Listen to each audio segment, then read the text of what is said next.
नमस्कार.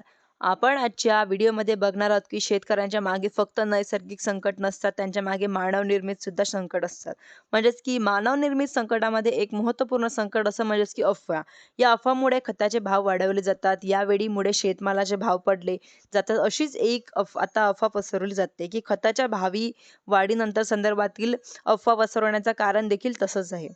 कारण रब्बी हंगाम 2025-26 करता केंद्र शासनाच्या माध्यमातून दिली जाणारी खताची सबसिडी आता या कालावधी 31 मार्च 2026 रोजी संपला आणि साहजिकच आता 1 एप्रिल 2026 पासून खताचे नवे दर लागू होणार ही आता अफवा पसरवली गेलेली आहे.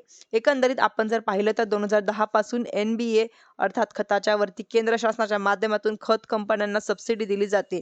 सबसिडीची रक्कम वजा करून असलेली रक्कम ही शेतकऱ्यांच्या त्या खात्यांच्या किमतीपोटी द्यावी लागते. याच योजनेला प्रत्येक 6 महिन्यांनी म्हणजेच की राबवलं जातं. तसेच खरीप हंगाम आणि रब्बी हंगाम आता रब्बी हंगामामध्ये 1 ऑक्टोबर 2025 ते 31 मार्च 2026 अशी योजना राबवली होती. आणि 28 ऑक्टोबर 2025 रोजी 1 ऑक्टोबर 2025 पासून ते 31 मार्च 2026 पर्यंत असलेले खताचे दर निश्चित करण्यात आलेले होते.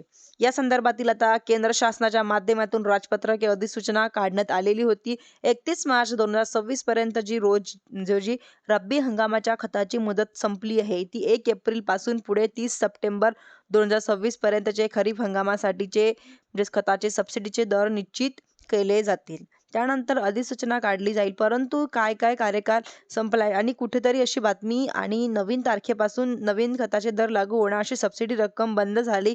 आता शेतकऱ्यांना त्यांच्या रकमेचे खत द्यावी लागणार का? असं कधी होत नाही. एकंदरीत आपण जर पाहिलं तर अतिशय जास्त त्यांच्यापासून सबसिडीची रक्कम वजा केल्यानंतर शेतकऱ्यांना दिलं जाणारं खत हे जवळपास निम्म्या किमतीपर्यंत असतं. जर विदाऊट सबसिडीचा खत घ्यायला गेलं तर शेतकऱ्यांना दुप्पट रक्कम द्यावी लागणार आहे. परंतु ही जी सबसिडी आहे ही काही रक्कम असणार आहे, की जी रक्कम जाहीर करण्यात आलेली नाही. परंतु अफवा मात्र बाजारात पसरवली जाणार आहे, की येणारा खरीप हंगाम जो या पार्श्वभूमीवरती शेतकऱ्यांची खते बियाणे खरेदीची लगबग सुरू झालेली आहे. याच पार्श्वभूमीवरती अशा जर बाजारात अफवा पसरवल्या साहजिकच शेतकरी भीतीने ही खत खरेदी करतात आणि अफवा सव्वा दरामध्ये असतात. परंतु खरेदी करत असताना पुढे माहीत होतं, की मग खताचे भाव वाढलेले नाही. त्यावेळी शेतकऱ्यांना मग कुठेतरी आपली फसवणूक झाली असा पश्चाताप या ठिकाणी निर्माण होतो. आणि जागतिक युद्धाच्या पार्श्वभूमीवरती खताची भाववाढ होईल अशा प्रकारे मोठ्या प्रमाणामध्ये या ठिकाणी भीतीचं वातावरण निर्माण झालेलं आहे. अक्षरशः खत कंपन्या असतील किंवा इतर बियाण्यामध्ये कंपन्या असतील किंवा पॅकेजिंगसाठी मटेरियल सुद्धा उपलब्ध व्हायला नाही. परंतु अशा परिस्थितीमध्ये सुद्धा अद्यापही कुठल्याही प्रकारच्या अशा भाववाढीच्या संदर्भातील सूचना किंवा तशा प्रकारचे काही निर्देश समोर आलेले नाहीत.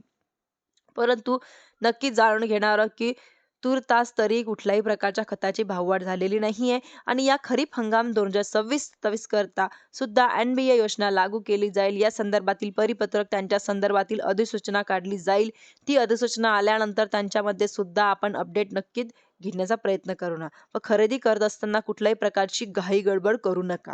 म्हणजेच की अशा प्रकारच्या भरपूर प्रमाणामध्ये अफवा पसरवल्या गेलेल्या आहे. तुम्ही जर माझ्या चॅनलवरती पहिल्यांदा आला असेल तर माझ्या चॅनलला लाईक, सबस्क्राईब आणि शेअर करायला विसरू नका. धन्यवाद.